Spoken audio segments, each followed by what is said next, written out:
विनती करूं भगवन स्वीकार करो, विनती करूं भगवन स्वीकार करो। इस सृष्टि का तुम ही उद्धार करो, उद्धार करो। विनती करूं भगवन स्वीकार करो। हे प्रभु शरभ, हम धन्य हुए आपके दर्शन पाकर। अब हरी हम पर छाए संकट से हमें मुक्त कराने के लिए आपको कोटि कोटि धन्यवाद प्रभु। फिर से एक अवतार धरो।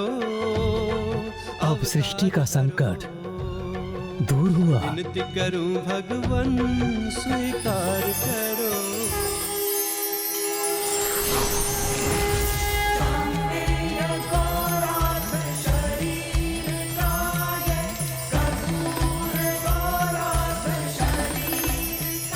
प्रभु नरसिंह की जय, प्रभु नरसिंह की जय, प्रभु नरसिंह की जय, प्रभु शरभ की जय, प्रभु शरभ की जय, माता प्रत्यंगिरा की जय, माता प्रत्यंगिरा की जय। हे श्री हरि नारायण, आप तो धर्म और कर्तव्य के पर्याय, जगत हित के प्रति सदा सजग, जगत के पालनहार। आपकी लीलाएं तो अद्भुत हैं, जिनका गूढ़ रहस्य समझना किसी के लिए भी सरल नहीं। आपको ये ज्ञात होते हुए भी कि आप नरसिंह अवतार में अपना नियंत्रण खो देंगे, फिर भी संसार के हित के लिए आपने ये अवतार लिया। हे महादेव, हिरण्यकश्यप के वध के पश्चात मैं अपनी विजय के आनंद में स्वयं से नियंत्रण खो चुका था। तब आपने शर्भावतार लेकर मुझे स्वयं पर नियंत्रण प्राप्त करने के लिए प्रेरित कर संसार को एक बहुत बड़ी सीख दी है। और मेरी लीला का तो यही उद्देश्य था कि मैं संसार के समक्ष एक उदाहरण प्रस्तुत करूं कि अपनी विजय के मध्य में स्वयं से नियंत्रण खोना एक बहुत बड़ी भूल होती है।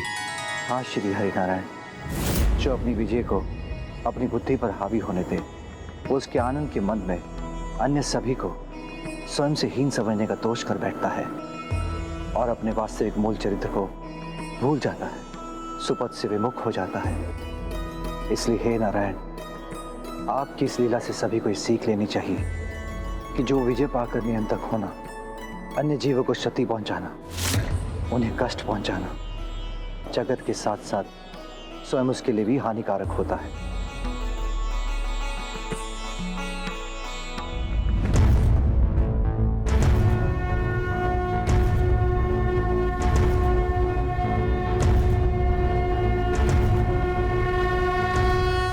इस प्रकार प्रभु शिव शंकर शंभू ने आपके मामा जी श्री हरि नारायण को सीख देने के साथ साथ संसार के समक्ष विजयी होने के उपरांत कैसा व्यवहार करना चाहिए, इसका एक अत्यंत महत्वपूर्ण जीवन सूत्र प्रकट किया।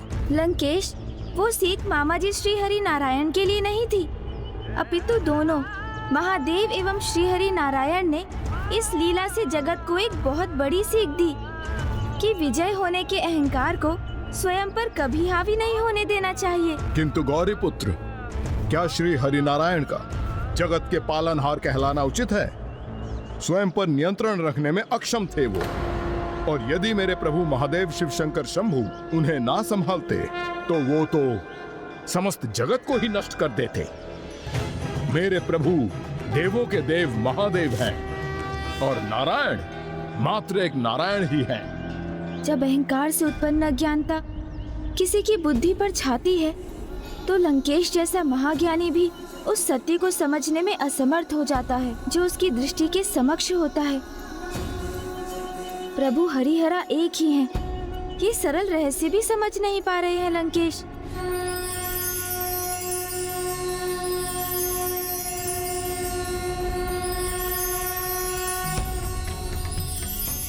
आप पुनः किस विचार में डूब गए हैं गौरी पुत्र?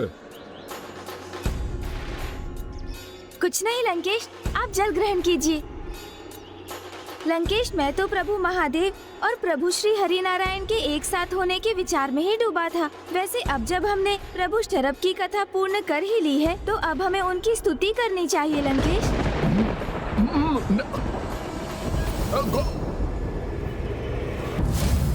मैं किसी प्रकार प्रभु वीरभद्र और प्रभु भैरव से सुरक्षित रहा, किंतु यदि प्रभु शरव आत्मलिंग मेरे हाथ में देखकर कुपित हो गए तो फिर मैं अपनी रक्षा कैसे सुनिश्चित करूंगा? त्रयंबकं सदाशिवं नमामि हे उमापति जय नीलकंठ जय अनंत नमोस्तुते नमोस्तुते। हो भोलेनाथ भक्तों के हो कष्ट से निवारते, सृष्टि सारी संकटों से शिव ही है उबारते।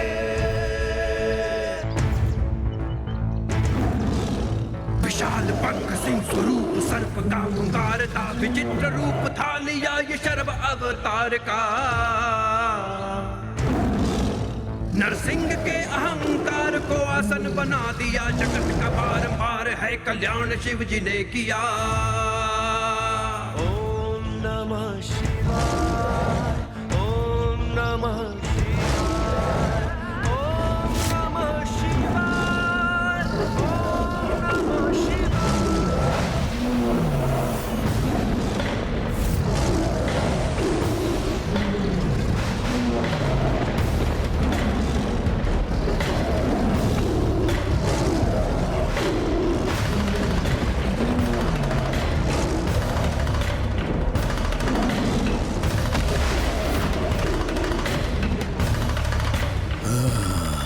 मुझे आत्मलिंग को सुरक्षित करना होगा।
ओम नमः शिवाय।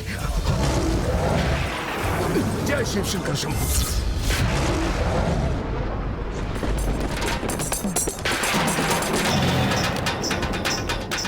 जिन प्रभु शरभ ने स्वयं प्रभु नारायण को रोकने में सफलता प्राप्त की, उन्हें लंकेश को दंडित करने से भला कौन रोक सकता है?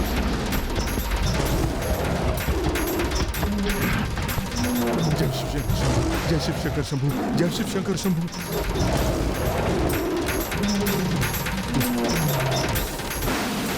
ये तो मेरे पीछे ही पड़ गए।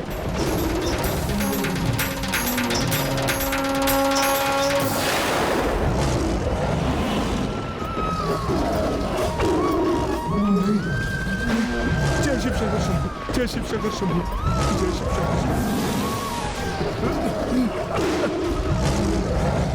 प्रभु शरभ के क्रोध से अब मेरी रक्षा कैसे होगी?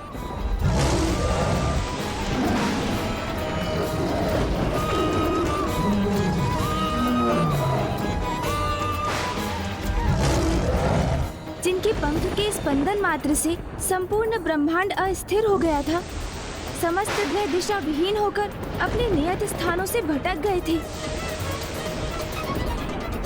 जिनके पंजे की शक्ति से तो प्रभु नरसिंह भी पार नहीं पा सके थे, उन महाशक्तिशाली प्रभु शरभ के प्रहार से लंकेश स्वयं को कैसे सुरक्षित करेंगे?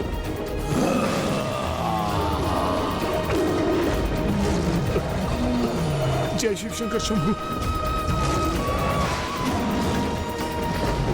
जय शिव शंकर शंभू, जय शिव शंकर शंभू।